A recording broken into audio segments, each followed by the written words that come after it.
Hey everyone, I hope you guys are doing well. I wanted to bring you a video on the secret to increase your bad credit to buy a home. Now, if you are new to my channel, I bring you content on how to increase your credit score or improve your credit no matter where you are on your credit journey. So if you are interested in that kind of content, make sure you subscribe to the channel and give this video a thumbs up. Now, the reason why I'm making this video, I hear all types of information people put out there to improve your credit, and really it's a secret on how to do this differently if you're trying to improve your credit to purchase a home. Now, with me, myself, I am not credit repair, but what I learned a lot about credit is by investing. Okay, so I myself, at the age of 21, became a landlord, and I was a single mom at the time with my daughter, and I bought a second home by the age of 25 by being a single mom. So in that journey, I learned, because what I was doing was buying multifamily properties to create passive income for myself because I wasn't getting child support. So what happened with me on this journey is when I purchased my first home, I purchased it. I invested in the Northeast. Homes for prices is more in that territory. And so when I had that home and I looked to find another investment property, my credit score was really low. And here's the secret on why it was really low. I never had any missed payments at all reporting on my credit report, any charge-offs or any collections. Didn't have any of that. The problem was I had tons of debt. Okay, so when you are trying to improve your credit score for a home or to purchase property, you don't want to have a lot of debt. A lot of debt and not enough available credit, and that's unsecured lines of credit, it will bring your score down. Now, with me myself at that time, I had another mortgage reporting on my credit every month, and I had some student loan debt that was on my credit report. So it brought my score down, and I didn't have a lot of credit cards or unsecured lines of credit. Okay, so when you are trying to improve your credit score, I hear a lot of credit repair people or credit gurus. Maybe they just don't know. If you're trying to qualify for a home, to purchase a home, the last thing you want to do is to put a self account, or they'll tell you, buy a car and start paying. You don't want to put a car on your credit, because number one, in order to qualify to buy a home, you must be able to afford that home. So if you have other things like pledge loans, at the time you're going for that mortgage, car notes, monthly obligations, you qualify for less for a home that you can purchase, because they base it on your disposable income, on what you have left over for what you can pay towards that mortgage. If you already have student loan payments, a car payment, and now you done added and all these other accounts, pledge loans, and then go to try to apply for a mortgage, you qualify for less. Okay, so the size or the amount of home that you can get for the purchase price is going to be reduced because you have too much monthly obligation that you're paying for, and instead of being able to pay towards this mortgage. So you don't want to build like that, because a lot of people will tell you, oh, to build good payment history, add on these kinds of installment payments, but that will reduce the amount you qualify for a home.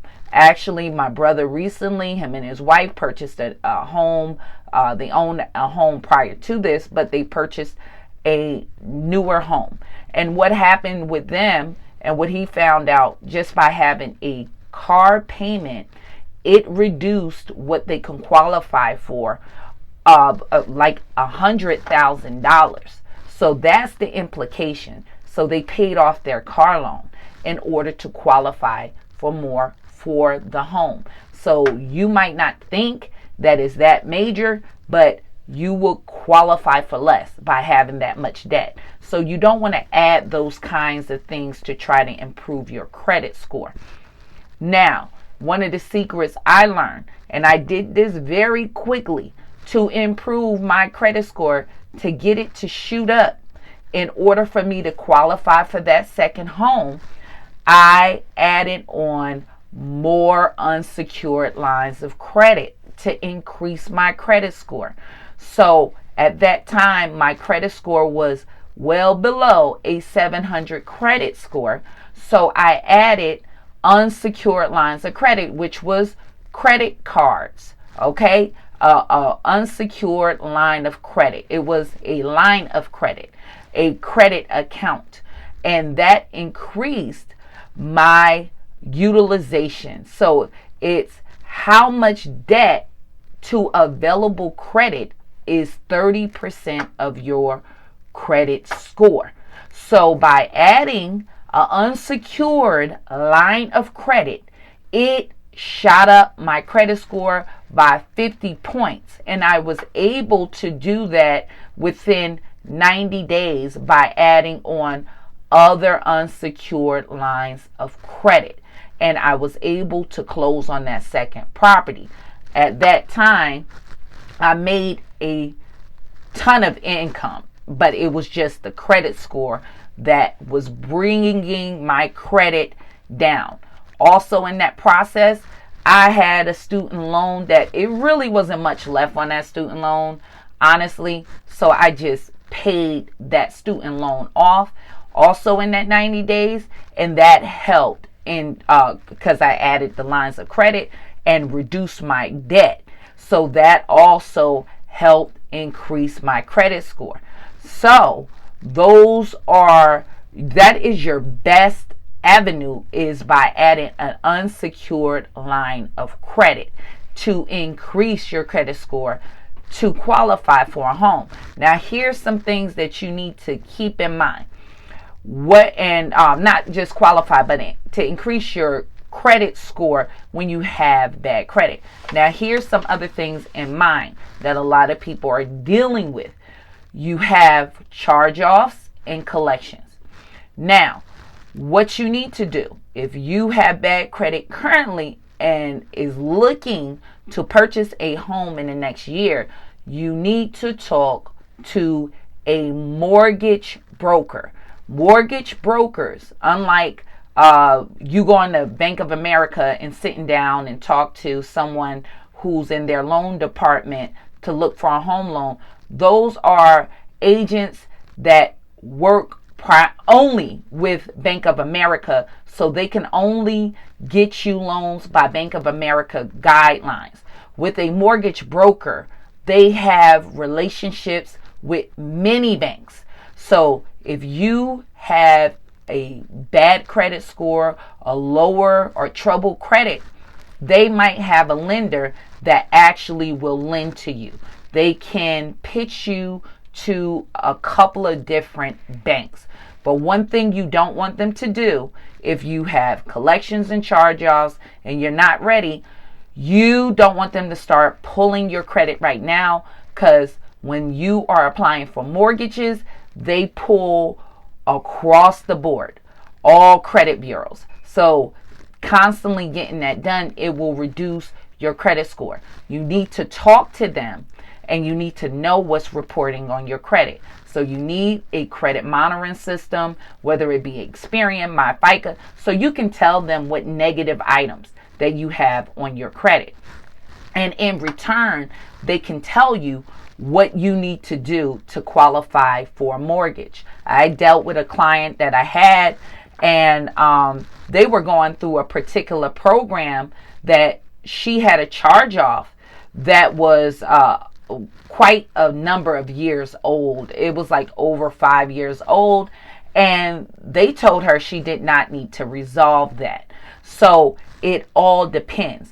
But normally, if you're going for a home, they don't want you to have any open charge-offs or collections. They want you to resolve those types of issues. Because what happens is, if you honestly get that home, those collection companies or that charge off that you have with that company you had a relationship can come and put a lien on that home. And the banks don't want that, because if they ever foreclose on that home or take it back, they have to settle those charge offs and collections with that lien on that property. So they don't want that. Many a times they want you to resolve those issues beforehand. So to increase your credit score, one thing you can do with the charge-off or collection. Number one, charge-offs are different than collections, because charge-offs are still with the company you actually did business with.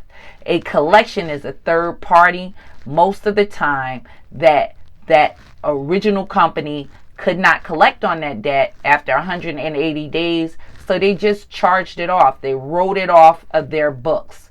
And so they will sell that to another third party to pennies on a dollar to go after you and collect. So those two different kinds of accounts are two different ways that you need to attack that. Now, by removing that charge-off or that collection off of your credit report, you can increase your credit score for about 25 points each item. Now, with a charge-off, if you can go to that company and settle it, go to that company and settle it. But one thing you want to do, if you agree to making a payment to that company or settling that debt, you want them to do it as paid as agreed. If you make that payment, you want them to report that debt as paid as agreed. You want to make sure you get that in writing from that company representative before you make a payment, okay? Because if you go and make that payment, they're not going to do that if you didn't get it in writing. So you want to make sure you get it in writing. Also, once you settle that, if you make that payment and you did not get them to report it as paid as agreed, it'll update as a negative item and it will bring your score down. So you want to make sure that they're going to settle it as paid as agreed. If the debt is really large and you're trying to avoid that, you can dispute that directly with the credit bureaus. Try to dispute that account. But this is the thing. You have to look at your time frames. When are you trying to purchase this home? If you have a year, then you have time to dispute that item. If you're trying to do that within a 6-month time frame of purchasing a home, your best bet is to try to settle that debt, because it takes at least 90 days. If you pay that and it update even as a negative account, if you just pay it and it update as a negative account, you will qualify for the home because it's closed, but it can reduce your credit score. And your score needs at least 90 days to heal when a negative item update to cause your score to go back up. So you want to keep that in mind. But your best angle with a charge-off is to dispute it if you have a year's time. But if you are down to a 6-month window, you want to try to settle that debt and have them to report it paid as agreed. Collections is a totally different animal, because collections are third-party collectors who have to show they have a legal right to collect on that debt, and many times they cannot. So with a collection, you want to always send them a debt validation letter. That's your right under the Fair Debt Collection Practices Act to make them prove they have a legal right to collect on that debt. If they cannot, they should not be reporting that, and they need to send you proof. So that's how you want to deal with that. But if you go ahead and pay that collection, it will update as a negative item and will report on your credit report for the next 7 years. Same with that charge off if you do not have them to settle it as paid as agreed. So you don't want that to happen because it would update as a negative item on your credit report. So you want with a collection to send a debt validation letter. I have those letters and dispute letters at my website if you need to use those. The next thing that you need to do, you want to try to remove as many hard inquiries as possible. We have a free hard inquiry removal package at my website. The reason why, you can gain some points just by removing hard inquiries. Each hard inquiry is costing you 3 to 5 points on your credit. Okay, so you want to move as many of those as possible. Those are real easy to remove because a lot of these companies did not have your express consent to access your credit report, and they have to prove that in order to have that hard inquiry on your credit report. A lot of your applying for credit is online and they never got your written consent. So you want to remove as many hard inquiries as possible. But the way you want to increase your credit score and boost your credit really quickly with your bad credit without removing any negative items, just by adding an unsecured line of credit. Now, one thing some people will tell you, you want to be aware not to employ by adding authorized user accounts in order to do that. With the authorized user account, it's called piggybacking off of someone else's credit. Many a times that can help increase your credit score depending on that person's past payment history and what their current utilization is on that credit line. But when it comes down to buying a home, you guys, if that person is not your spouse, the mortgage company will want you to come off of that and rerun your credit. You don't want that to happen. The reason why, it will cause more hard inquiries. And like I said, when you are applying for a mortgage, they pull all credit bureaus. So it will automatically add 3 hard inquiries across the board. And keep in mind, when you are qualifying for a mortgage, they are looking at your middle score. Your middle score would not be your highest score. They're not going to consider that, or your lowest score, the one that is in the middle, because each credit bureau is going to have a different credit score for you. So they're going to take the mid score. So if Equifax is not the lowest or the highest, that's the one they're going to use. It could be Experian, it could be TransUnion, but it will be the score that is the mid score. So if this was helpful, you guys, make sure you subscribe to my channel, give a thumbs up. If you like this information, if you have questions for me, make sure that you reach me at my website if it's very detailed, and all those questions go directly to my cell phone. If you have general questions, leave it in the comment section of this video. Be careful, you guys, because people are using my photo and replying and trying to send you a WhatsApp number, an email address to contact them. I'm not doing consultations right now, So if anybody give you that proposal, that is not me. So hopefully this is helpful, and I see you guys in the next video.